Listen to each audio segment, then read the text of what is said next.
Hola, hola para todos. El día de hoy les vamos a hablar acerca del profesional de la psicología y su ethos. Este tema será abordado por las estudiantes de psicología de la Universidad Cooperativa de Colombia, Ecnilismar Rincón Teatín, Marcela Benavides Nieves y quien les habla, Yusmari Arenas Carvajal.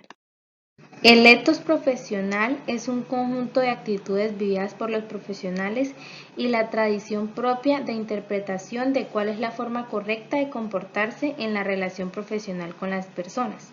Es decir, el ethos se traduce en una especie de estímulo mutuo entre colegas para que cada uno se mantenga fiel a su responsabilidad profesional, evitando toda posible desviación de los patrones usuales. En ese sentido, entonces se puede decir que el ethos de una profesión como la del psicólogo es un conjunto de actitudes, normas de conductas específicas y maneras de juzgar las conductas morales que lo caracterizan como un grupo sociológico. La psicoética o ética de la relación psicólogo-persona. La psicoética es una especialidad de la bioética que se ocupa sistemáticamente de enfocar la resolución correcta de los dilemas éticos entre la persona y los profesionales de la salud. Entonces, una de las expresiones más relevantes de la psicoética aplicada son los códigos éticos del psicólogo y del psiquiatra.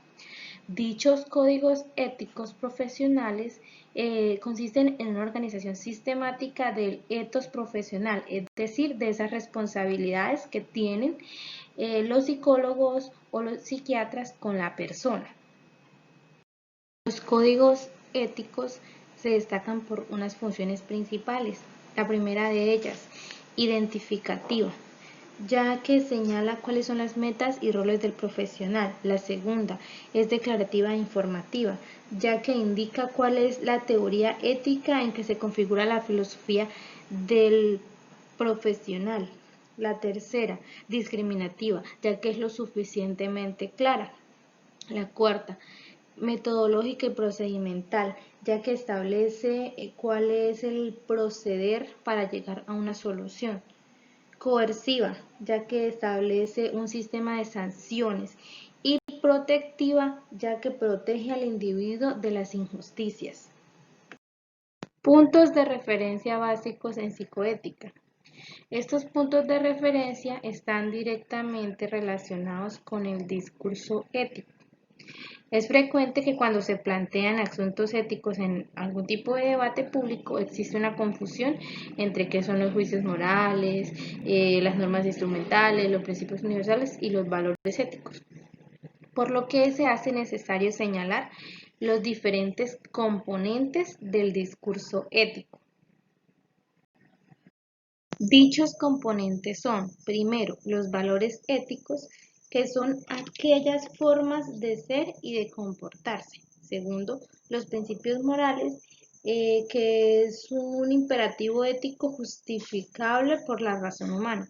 Por ejemplo, cuando se dice que se debe respetar la autonomía de una persona y no por el hecho de que existe una autoridad, sino por dignidad humana. Tercero, las normas morales.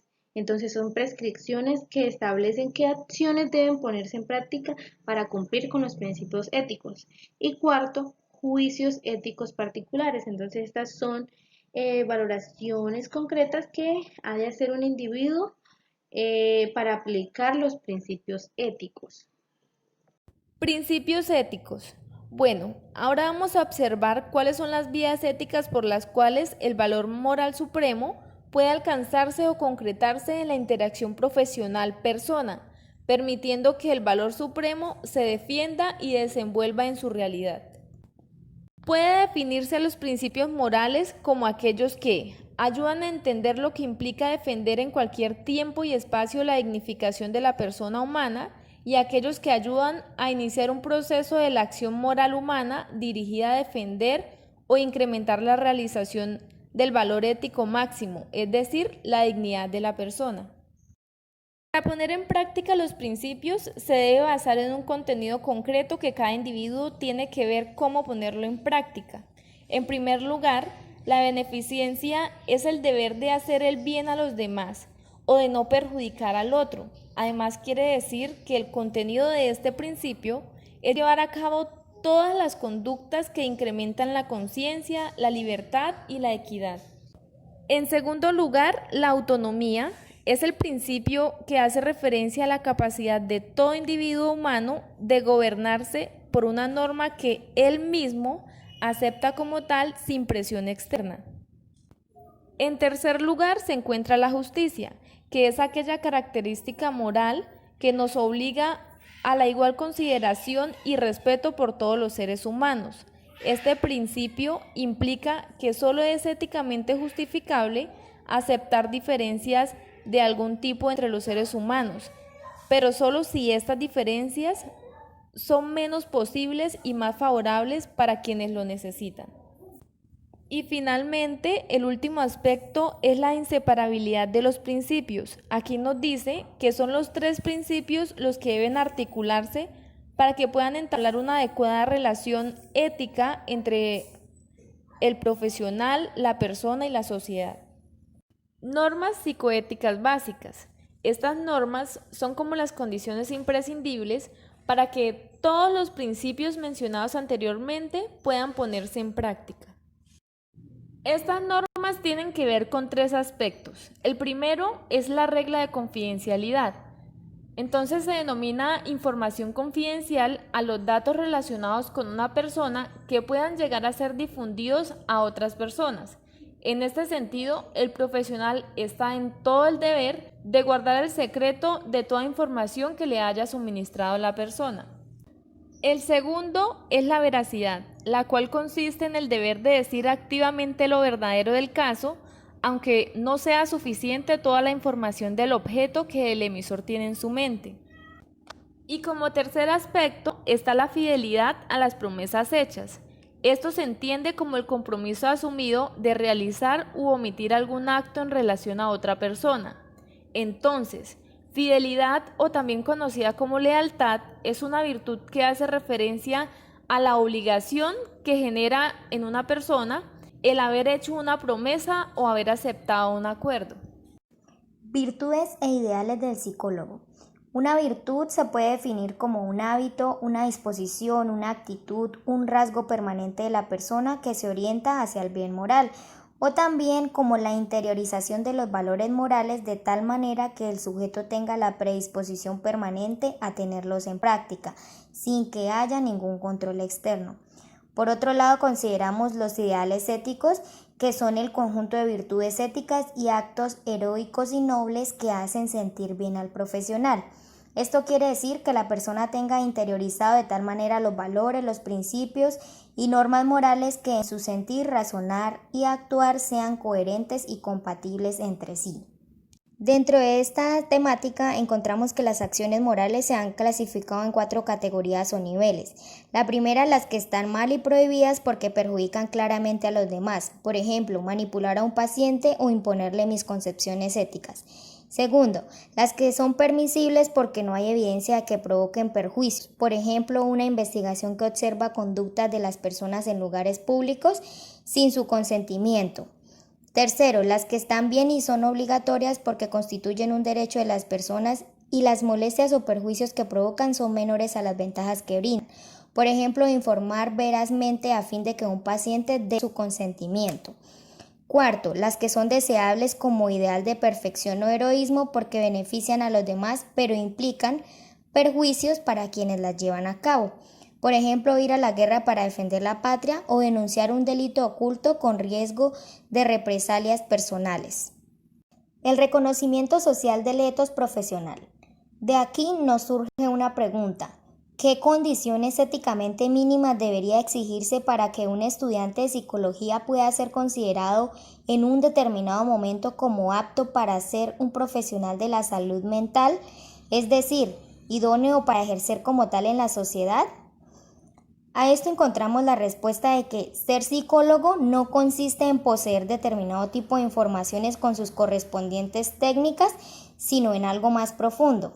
Ser una persona psicoactivamente capaz de interaccionar sanamente con las personas. A todo este conjunto de características cognitivas, afectivas y sociales, como a las diferentes maneras de proceder desde un punto de vista técnico y ético, Lo llamamos el ethos del psicólogo. Hay unos medios que pueden ser de utilidad para terminar de construir el ethos. El primero son mínimos contenidos de capacitación para habilitar el ejercicio. Se requiere que en el proceso del título académico de psicólogo se tengan en cuenta los conocimientos de pregrado y añadido a esto todos aquellos conocimientos que se obtienen a partir de especializaciones, maestrías, doctorados y demás. Segundo, la responsabilidad de las escuelas o facultades de psicología. Es posible que muchas personas puedan recibir el título en psicología de acuerdo a las exigencias académicas, pero el Ministerio de Salud debería contar con estrategias para calificar a estos profesionales y que sean ellos quienes decidan si están aptos o no para empezar a ejercer su rol. Tercero, terapia individual como parte de la formación. Se considera que ningún estudiante de psicología debe recibir un título que lo habilite como psicoterapeuta sin tener un certificado de haber tenido un tiempo mínimo de terapia personal con un terapeuta experimentado. Cuarto, habilitación sectorializada. El psicólogo, una vez termina su licenciatura, se debe ver en la obligación de especializarse en un determinado tipo de corriente terapéutica. Quinto, las escuelas especializadas de terapia. Para que la sociedad pueda tener psicólogos aptos en su rol, se considera necesario un reconocimiento del Estado para aplicar técnicas y que deban cumplir un determinado número de horas adecuadamente supervisadas y correctamente reglamentadas por la ley. Con estos 5 medios, se considera que un profesional de la salud mental cumple en totalidad y adecuadamente con la construcción de su ethos. Método de decisión para casos muy difíciles. Se recomienda utilizar este método de forma colegiada y seguir los siguientes pasos. Primero, percibir el problema y escribirlo de la manera más completa posible en 2 momentos, técnico y éticamente. Técnico, pues detallar objetivamente el caso tratado y tener en cuenta los elementos técnicos que se puedan intervenir. Y ético, señalando valores, principios y normas éticas. Segundo, identificar objetivamente 2 o 3 alternativas para una decisión. Tercero, valorar éticamente estas alternativas hipotéticas a la luz de las convicciones y posturas morales, las experiencias personales y subjetivas, las costumbres, las leyes o códigos jurídicos. Cuarto, señalar las consecuencias que podría producirse con cada una de las alternativas que se tuvieron en cuenta. Puede ser el tiempo a largo y corto plazo, la eficacia, es decir, la facilidad y el menor costo económico, físico, psicológico y social, las necesidades de la persona y la voluntad. Quinto, esbozar una posible decisión de quien decide si la conciencia permanece perpleja sin saber qué alternativa seguir. Sexto, confrontar ese esbozo de decisión con el deber profesional de mantener y defender a la persona humana mediante la puesta en práctica de principios y normas éticas. Séptimo, tomar la decisión final pero no ejecutarla hasta comunicarla. Octavo, comunicarla a los directamente implicados para verificar si no hay una variable de último momento que lo obligue a modificarla o a la autoridad competente por el mismo motivo anterior.